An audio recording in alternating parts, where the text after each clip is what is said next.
What's up, guys? Welcome back to the channel. Here we are with another reaction, and I'm so excited to dive into this one. We got Australia's giant rock lobsters, hand-caught Tasmanian seafood. I'm so freaking ready. Before we dive in, though, if you guys happen to enjoy, please don't forget to subscribe, get a video a thumbs up, and if you'd like to support the channel further, I got a Patreon link in the description. Hit the link, subscribe, and enjoy your exclusive benefits.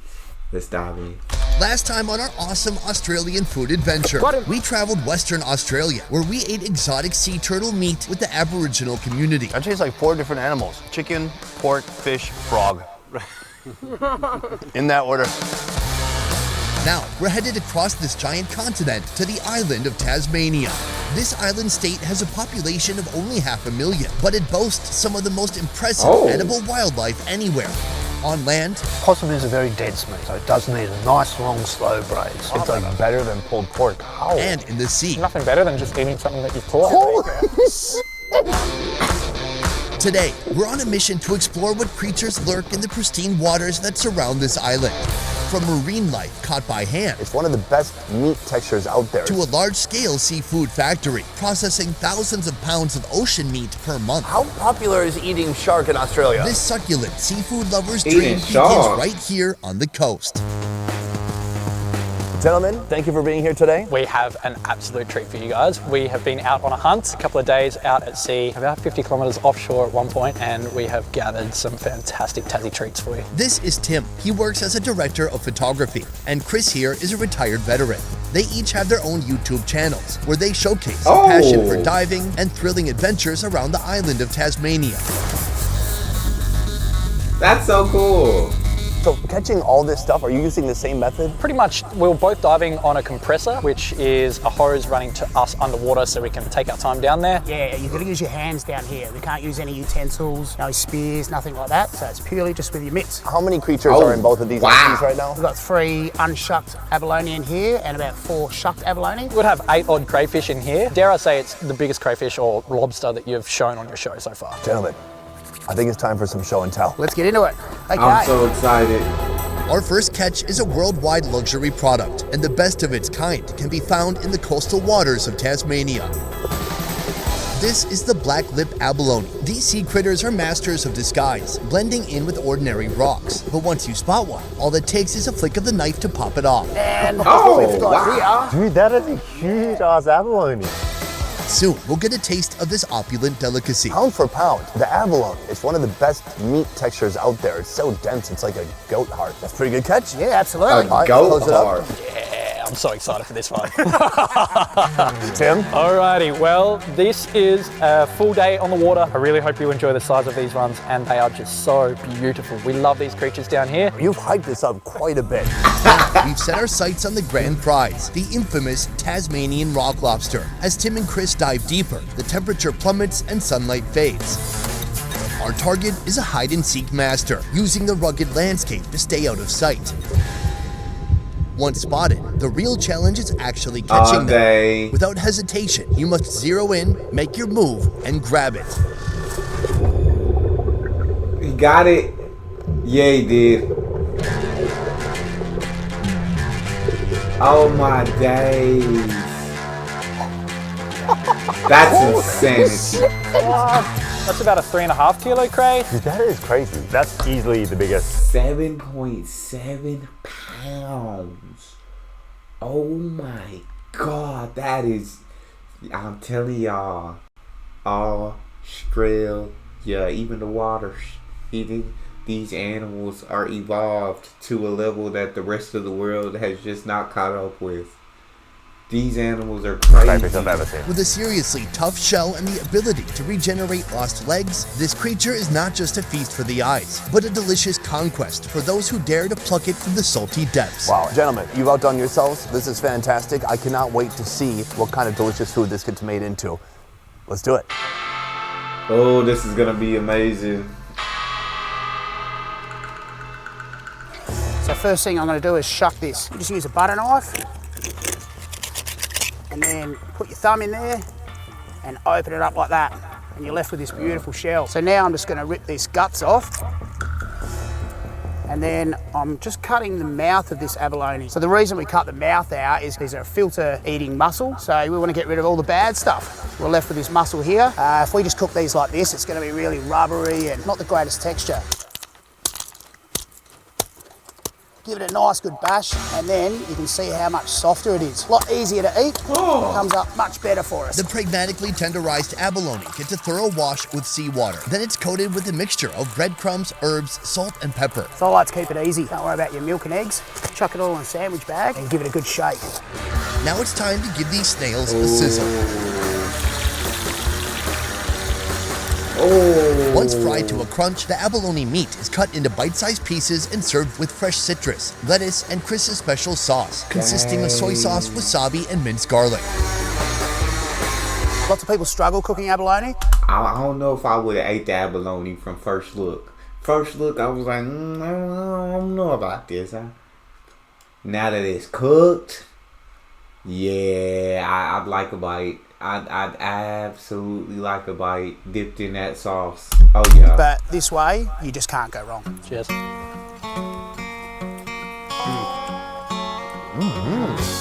That's a steak of the sea, really, isn't it? Absolutely, yeah. I'm surprised how tender it is. His tenderizing method actually works quite effectively. Now, I do appreciate the dense texture of abalone, but this is nice too. It's just a different take that I've never experienced. It falls apart in your mouth a little bit more. Where'd you pick up this recipe? So I actually created this just by being lazy. Yeah, it's one of my favourite ways of doing it. Nice and easy. You know, you can sort of wrap it in the lettuce, give it a bit of a dip. Look at that, that's just bloody perfect, I reckon. That's like Korean barbecue. There you go.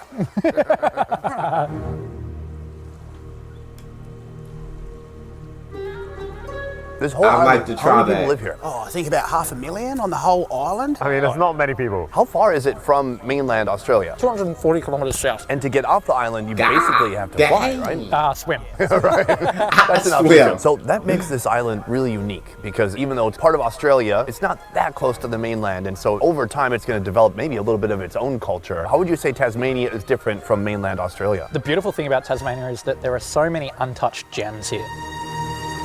Tasmania, unlike mainland Australia, offers a journey back in time with its untouched wilderness and dramatic landscapes. It's a realm of rugged cliffs, dense rainforests, and relentless southern ocean waves, standing in stark contrast to the more familiar scenes of the Australian outback. The whole uncharted, untouched, that's a big thing for me. So yeah, it's a really good place to sort of grow up and spend your years, I reckon. We have one more course remaining. Fresh Tasmanian lobster roll. Lobsters this size are a bounty of sweet, rich meat. Today's recipe requires some thick, meaty tails. God dang. Alrighty, what we're going to do here is cook these tails for about 10 to 15 minutes. It's such a beautiful white sweet meat and it's unlike anything else from the ocean. Oh Straight off the my bar. day.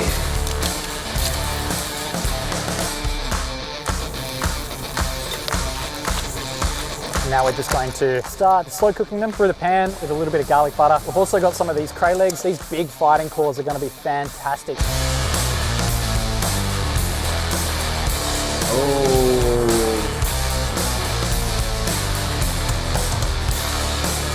Now for the build. Smear on cream cheese and make a bed of chopped lettuce on which the lobster meat can rest. And it's resting on a bed. Oh, fucking clever. Finally, drizzle some tangy sauce on top. This looks gorgeous. What makes it Tasmanian? Yeah. I made it, and I'm Tasmanian. Yeah, that's what I assumed.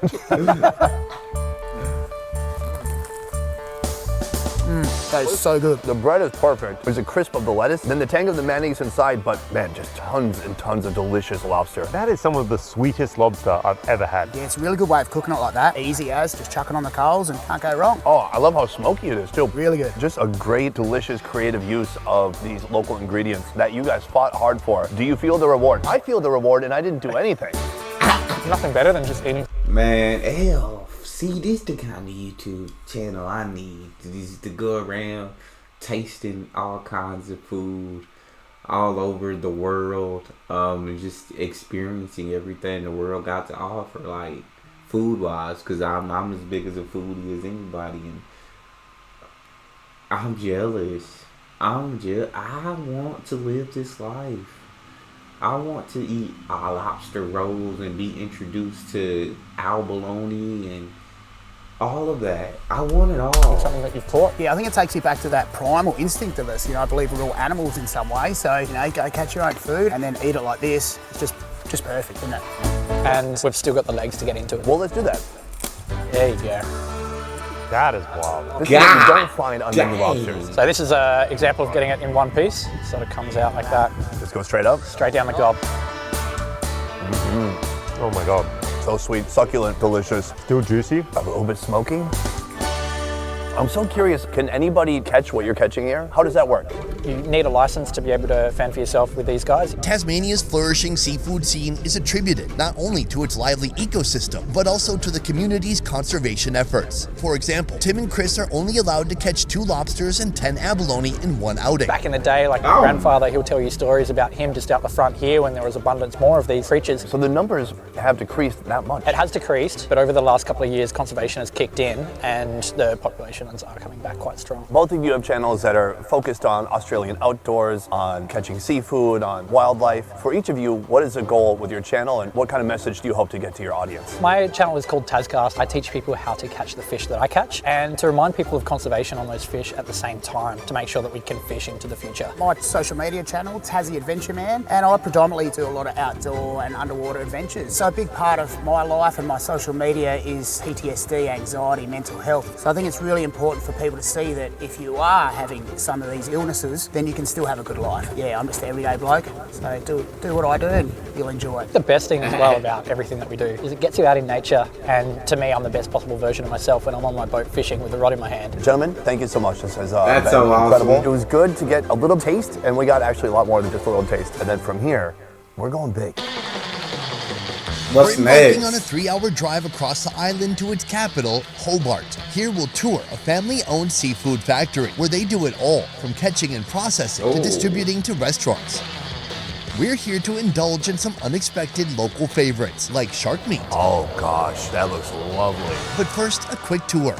We love seafood, is essentially what we do. Our guide, Jock Muir, 3rd generation of Muir's fishing. We fish probably pretty similarly to how you would have been down on the beach. We use hooks, but instead of one hook on a rod, we use auto long line, set 500 metres deep, and we catch fish like Lua Travella. Why hook the fish and not throw gigantic nets? For us, it's all about quality. Hook caught fish, you're not getting that pressure on the fish. In a big net, if you're catching a ton of fish, you've got a ton of pressure pushing down on each fish. Ruins the flow. And you ever have other countries intruding on your territory? New Zealand, Japan. Do you have cannons on your boats? No, not quite that bad. It's all friendly. For now. We're excited to see the rest of the factory and everything that happens here. I guess we could start with this. What is this station all about? This is our main processing floor, so some of our team started at 11:30 last night and they'll work through to about midday. Easter week this week, big week for us. Remember those giant lobsters from this morning? Well, Jock has a literal boatload of them right here. First of all, how big is your biggest lobster? That's crazy. A few about 3 kilo fish. We got a nice big one there. Yeah. So still, none of them as big as the one old dude, 7.7. That was insane, but it's just completely like a different way of because at first you got them catching them by hand. Hey, you're only allowed to catch 2 a day, 10 abalone. Now you got like a company that does this, like. To fill this gigantic This tank, is a Jack business. orders lobsters from contractors all around Tasmania. Instead of catching them by hand, they trap the spiny crustaceans with baited cages. Cray pots is what we call it. South coast of Tassie, west coast of Tassie, east coast, you can catch crayfish all around Tassie. The one in your hand right now, if you had to guess, about how much would that cost? In a fancy restaurant, you'd probably be paying $600, I reckon. It's a lot of money for a meal, and I guess it's just so much work to get these, right? The demand for them can go through the roof, and that's what drives the price up really high. Fantastic. All right, let's keep moving. I want to see what else you got. Not a problem. That Fish and is chips so is typically made from expensive. cod or haddock, but Australia is not a typical place. And in just moments, we'll be trying fish and chips shark style. So this Oh is my a mako God, shark, I probably wanna 70 try. kilos, I reckon, gilled and gutted. Mako shark is a lightning-fast predator high up on the food chain, capable of reaching speeds up to 45 miles per hour. How popular is eating shark in Australia? They aggressively feed on a variety of marine species, including other sharks. Fish and chips, everyone wants flake, and for most Australians, means flake means shark. Gummy sharks, school sharks are very popular. Mako sharks up there as well. Any market for this right here? Lots of Asian markets love the fins. We don't do much of it ourselves here in Tassie, but we do send a bit over to the Melbourne markets. Are you targeting to fish these, or is it considered bycatch? This is a bycatch for us, so a lot of our bycatch non-targeted fish is still really good usable product like this shark here. Before we dive fork first into our impending seafood feast, how about a tantalizing teaser? Welcome to the oyster roast. Mixed prison. This is the Tasmanian Pacific oyster. These oysters, nurtured in the cool and nutrient-rich southern and eastern coastlines, are a sought-after delicacy worldwide. How many are you shucking a day? 200 to 300 dozen. 300 dozen is 3,600. 5 million? What is the secret to effectively shucking an oyster? Every oyster's got a mussel at about 3 o'clock. So I go in there, turn my knife up to cut the mussel off the top lid, and then you scrape down to detach it from the bottom shell, and flip it over and turn it so it's ready to eat straight out of the shell. Wow. And you're doing that once every 6 seconds. Discussion machine. That's really good. It has a natural sweetness and a natural saltiness to it, and it's a nice size. I used to think bigger was better with oysters. Incorrect. Really good condition these oysters are at the moment, so they're a beautiful oyster. Very nice, super delicious. The only thing better than a lobster is another lobster, though instead of grilling, this one is steamed with a fleet of his friends. Here, an industrial-sized vat receives a collection of lobsters that steam for about 30 minutes. Normally, after steaming, they'd be chilled and delivered to local restaurants. But for us, they're cut in half by Chef Nathan, the mastermind behind 3 of Muir's seafood restaurants. With the addition of lemon and homemade aioli, this dish is complete. I want this life. Y'all don't understand how bad. I'm just looking at this and I want the life, and I want to eat everything. Maybe not everything. There are some things out there that I wouldn't want to eat. But I want to eat most things. I want to try them. I want to experience it. I want my palate to be sophisticated, to be worldly. I want a worldly palate. I don't want a local palate. I want a worldly palate. Look at the food they prepared in such amazing ways. Like, my days, bro. If I could just meet up with this YouTuber one day, he just took me on one of his freaking visits to a different country where he's eating, that'd be a dream come true. It'd be an absolute dream come true. Oi, gentlemen, this looks outstanding. The first thing I want to start with is this right here. Go for it. This thing is meaty. There we go. Wow. That is half a lobster tail. We have a lime and coriander aioli here. Aioli is like mayonnaise for rich people. Cheers, enjoy. Oh my God. Oh, it's delicious. This is so juicy, it's plump. I wonder if it's because of the size. Is there like an ideal size for a lobster? They're all pretty good. I think the general public leans towards the smaller size. They do say when they get older, they get a little bit more tough, but it's also a high cost item, so people may go for a smaller size one. That's what I would do. I would get the smaller one and be like, well, they taste better, actually. What is the difference, would you say, between this kind of lobster and something like Alaskan lobster? The European or the Alaskan ones are a lot more refined in their texture. They're not as densely packed in with the flavor and the muscle structure here. I think these ones are a bit more of a wilder, kind of stronger sea creature. Yeah, this is very dense. It's got a bit more bite to it. Yeah, it's a longer chew, yeah. Course 2, an exhilarating encounter with a mako shark.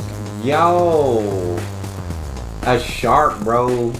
I've never imagined eating a shark. Like, there's things that I've never ate, like alligator, that I'd like to try. I'll try some squirrel. But never in my brain have I thought about like eating a shark. But I would love to. Plain flour, self-rising flour, dock cider, salt, pepper, tarragon, and fresh dill. Coat the shark fillet in plain flour, then a layer of the batter. Immerse it in sizzling hot oil until it transforms into a golden masterpiece with a crunchy batter that sings with flavor. To accompany the shark, plants. I'm gonna crack a piece of this off. Oh gosh, that looks lovely. I'm always so fascinated by shark. The idea that people would even eat shark was something I didn't realize till I was maybe in my 30s. Cheers. You hear that crunch? Wow, that's really good. It's not that flaky, much softer flesh, but the flavor is great. You have a great crust on there, very delicate. The meat, it's almost on the side of being slightly mushy. It sort of reminds me of the stingray we had in WA. But when you mix that softer texture with the outer crunch, it's a nice combination. Can you tell me about this right here? This is our blue-eyed trevella. And this is actually a modernized recipe from the Muir's family recipe. The blue-eyed trevella is a large fish that can grow up to 3 feet in length. This deep-sea swimmer is cherished for its tasty flesh, and we're about to find out why. After the blue-eyed trevella is filleted, it's seared, giving it a beautiful crust.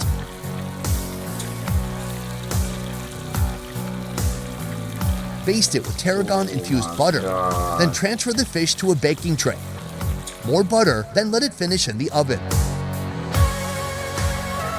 Time to build our plate, starting with some delightful plants, a velvety lemon tarragon sauce, and Tasmanian salmon roe.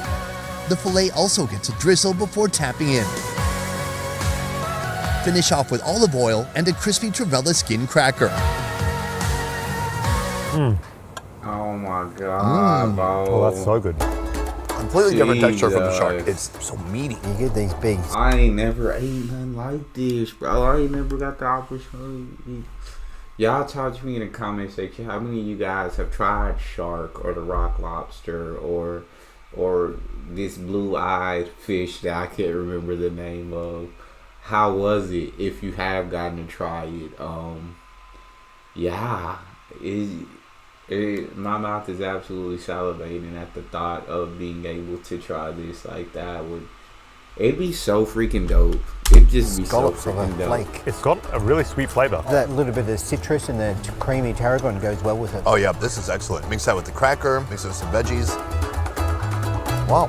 It's really a famous table fish for Tasmania right now. It's really versatile. So you can put it in a curry, you can pan fry it or grill it or barbecue, whatever you want to do with it. Oh, it's like the tofu of fish. Here in Tasmania, you guys are super blessed. This is ridiculous, the amount of different kinds of seafood we've tried.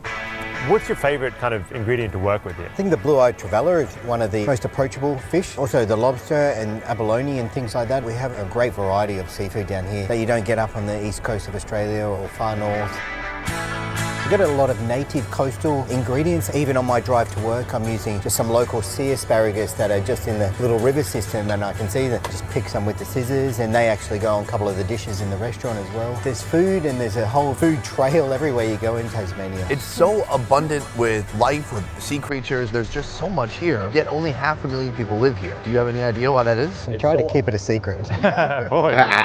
People complain about the cold, but I've lived here my whole life, so I don't know any difference. But it's beautiful, it's stunning. I wouldn't want to live anywhere else. And I've grown up diving for praise and fishing with Dad, and it's such a good lifestyle. The last thing I want to know is, in spite of everything you do have here for food, are there foods that can't quite quench the palate of the people here? Are there things you have to import from other parts of Australia or other parts of the world, especially when it comes to seafood? Prawns. Our water's too cold for a reliable prawn fishery down here, so that's a big hole we have to fill. And definitely some vegetables. All in all, we focus more on the seasonality and the local produce down here because there's enough to put on menus, there's enough to go around all the supermarkets. Yeah, I got to say, we just came from Western Australia. It's completely different. The geography, the climate, the weather was brutal, hot, humid. And the same with the types of food you're going to find is completely different too. So it's been refreshing to see how much diversity there is just in going to these two places in Australia.